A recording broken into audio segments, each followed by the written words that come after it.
No matter who you are or where you come from, you must have asked yourself, who am I? What is it that I'm doing here? And where I am going when I'm not here? Believe me, you are not the only one.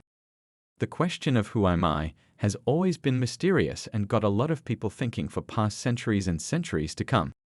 The reason for this is that we don't really know who we are because we are told when we were born by our parents, but we don't really know. We didn't really know we existed till some point in our lives. Some of our parents raised us in a way we thought we were someone, some parents raised us to feel like we deserve everything in the world, and some made us feel like we are worthless and we do not deserve anything. And even as we continue to grow up, society comes in and tell us what we should strive to be like and what a perfect human looks like. But surprisingly, the question still remains: for someone to really know who they are is a journey for themselves. If you want to know yourself, you have to study yourself. Sometimes we may say we know ourselves, but we really don't. The first step you have to take is to understand that you don't know yourself. Because maybe the last time you remember you lost control and you could not control yourself. And you even find out that you don't really know yourself as well as you think you do. You are not really self-disciplined and you are full of weaknesses. Don't worry, I'm also guilty.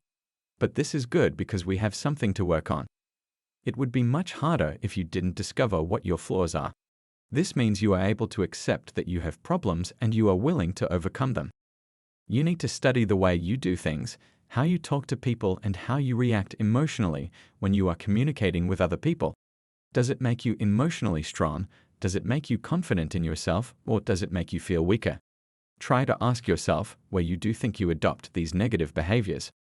Are you getting them in places? Are these behaviors used to impress people, or are they just self-centered? Start to figure out why is it that you do what you do.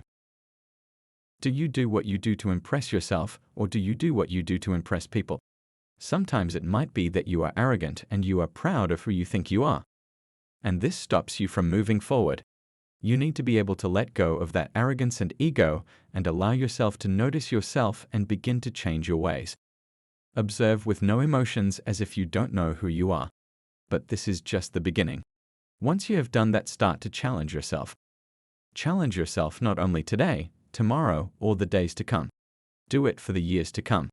You will achieve this if you want to be different from everyone, because on your way on this journey, there will be people that will try to tell you that you are doing the wrong thing, or that what you do makes you different from everyone. They will try to push you back and place you to the standards that are set by society, telling that everyone has to do the same thing.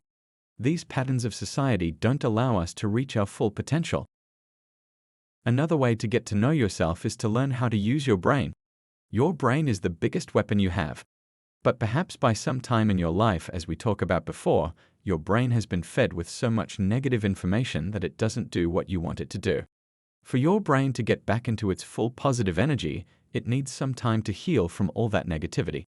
Start by feeding your brain with positive thinking, telling yourself that you can do things and believe it.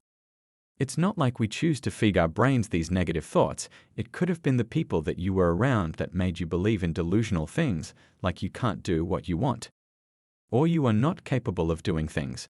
But the hard truth is that they only did this to limit your abilities and pull you back. They probably told you that because they were afraid of your success, this would expose their flaws. But if you have a strong mentality and emotional intelligence, this will help you overcome these negative opinions of other people. This will help you find out who you are. Despite all these things, biggest challenge is to accept that there will be hardship, difficulties, pain, and failure. But these are the only way to learn and move forward. In our modern society, it is easy to do things because we have the best technology ever before, as we can use our smartphones to do things or communicate. It is also natural to avoid pain and failure or being alone. Being alone is one of the sacrifices you have to make. For you to own yourself, no matter how frightening it might be, you should strive to be alone. Once you have overcome loneliness, you will have freedom of yourself. You won't need people around you to make you feel wanted or fulfilled. Once you have overcome loneliness, you will have freedom of yourself.